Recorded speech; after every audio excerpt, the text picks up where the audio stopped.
नमस्कार, श्री स्वामी समर्थ सर्वांना। मी रुपाली आपले स्वागत करीत आहे आपल्या घरच्या स्वादमध्ये एक नवीन रेसिपी घेऊन, ती म्हणजे मस्त असे तळणीचे खुसखुशीत मोदक।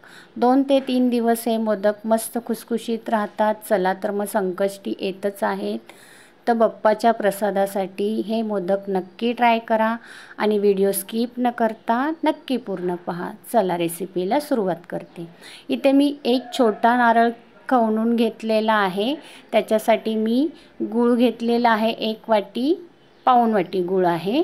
नंतर मी खसखस घेतलेले आहे, काजू बदामची पावडर करून घेतलेली आहे आणि 2 वेलची पूड घेणार आहे मी इथे। आता आपण मोदकासाठी पीठ भिजवून घेणार आहोत। त्यासाठी आपण 1 वाटी मैदा चाळून घेणार आहोत। थोडंसं मीठ घालायचे, 2 चमचे थंड तेल घालायचे।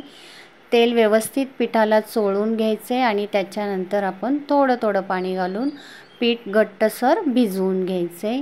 पाहू शकता इथे थोडं थोडं पाणी घालून आपण पीठ भिजवून घ्यायचे आणि ह्याला भिजत ठेवून द्यायचे 10 ते 15 मिनिटासाठी। त्याच्यानंतर आपण सारण तयार करून घेणार आहोत।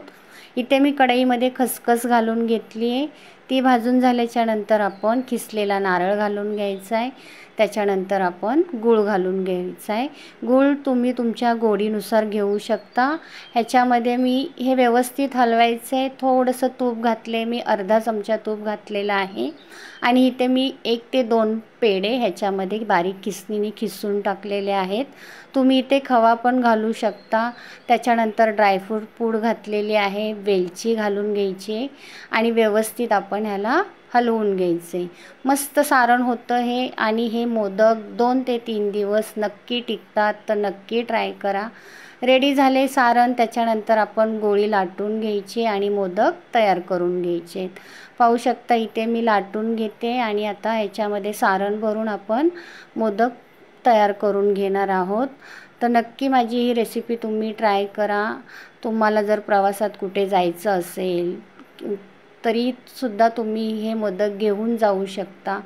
2 ते 3 दिवस अजिबात खराब होत नाहीत, छान राहतात, खुसखुशीत राहतात मोदक। हे पाहू शकता तुम्ही। आता असेच मी मोदक रेडी करून घेतलेले आहेत। आता मी हे मोदक बाप्पाच्या प्रसादासाठी बनवत आहे। हे बघा, छान मोदक तयार झालेला आहे माझा इथे। पाकळ्या पण छान झालेल्या आहेत। असेच मी मोदक करून घेतलेले आहेत। छोटा नारळ होता माझा, त्याच्यामुळे जास्त मोदक झालेले नाही आहेत। इथे 8 ते 9 मोदक माझे इथे रेडी झालेले आहेत। पाहू शकता तुम्ही। हे बघा, मी अशा पाऱ्या करते आणि मोदक तयार करून घेते। तुम्ही उकडीचे करता, तांदळाचे करता, तर नक्की हे पण ट्राय करा, पहा, नक्कीच तुम्हाला आवडतील। पाहू शकता इथे माझा मोदक आता होतच आलेला आहे। पहा, एकदम मस्त झालेला आहे, रेडी झालेत। आता आपण तळून घेऊया। तेल व्यवस्थित गरम झाल्याच्या नंतर गॅस इथे आपल्याला बारीक ठेवायचा आहे आणि मोदकांना लगेच पलटी करायचं नाही आहे। त्याच्यावर असं थोडंसं तेल टाकायचं आहे, नाहीतर आपल्या ह्या वरच्या पाऱ्या मुडतील। त्या व्यवस्थित त्याच्यावर तेल सोडून आपल्याला त्याला उलटं करायचं आहे, नाहीतर मग तुमच्या त्या वरच्या मोदकाच्या पाकळ्या आहेत त्या दुमडून जातील आणि शेप बदलेल मोदकांचा। त्यासाठी असंच तुम्ही तळून घ्या। आता रेडी झाले तिथे माझे तळून मोदक।